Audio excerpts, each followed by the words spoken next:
আসসালামু আলাইকুম বন্ধুরা। দেখুন তো আমার ভূতের মেকআপটা কেমন হয়েছে। সেই পেতনি, সেই ভূত। বন্ধুরা, এখন তারাবির সময় হয়ে যাচ্ছে। আর হয়তো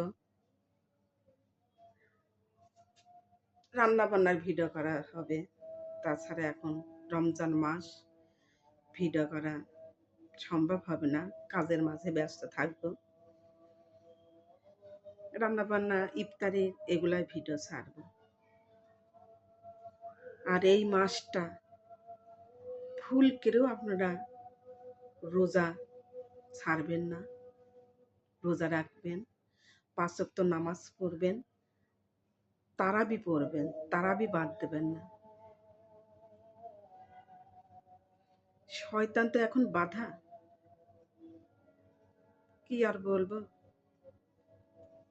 আমি তো পড়তে ভুলে যাই, আপনাদের কি বলবো।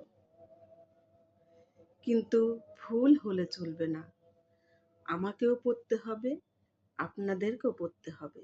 আমি তো শুধু উপদেশ দিচ্ছি আপনাদেরকে, আমাকেও সচেতন হতে হবে, আপনাদেরকেও সচেতন হতে হবে।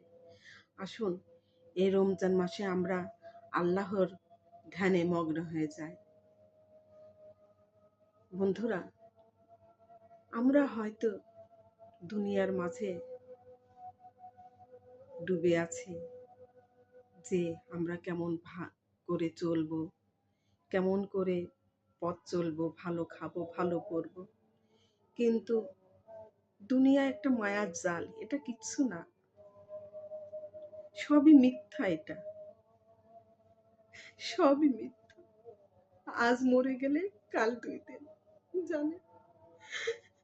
এই ভূত রূপে যারা শয়তানি মানুষের সঙ্গে খারাপ ব্যবহার করে, দুনিয়ায় লোককে ধোঁকা দেয়, কষ্ট দেয়, তারাই এই ভূত রূপে ভূত হয়। এই দুনিয়াতে মানুষদেরকে যারা কষ্ট দেয়, উপরে তারা শান্তি পায় না, তারা ভূত রূপে পরিচিত হয়। আল্লাহ তাদেরকে শাস্তি দেয়, কঠোর শাস্তি দেয়, কঠোর শাস্তি দেয়। এই ভূত বোঝে না, হায় রে ভূত বোঝে না। মরে গেলে সে বোঝে যে আমি দুনিয়ায় কি করে আইছি। হে আল্লাহ, তুমি আমাকে আবার পৃথিবীতে পাঠাও, আমি ভালো কাজ করে আসব। কিন্তু আল্লাহ তো একবারই পাঠায়, বারবার পাঠায় না।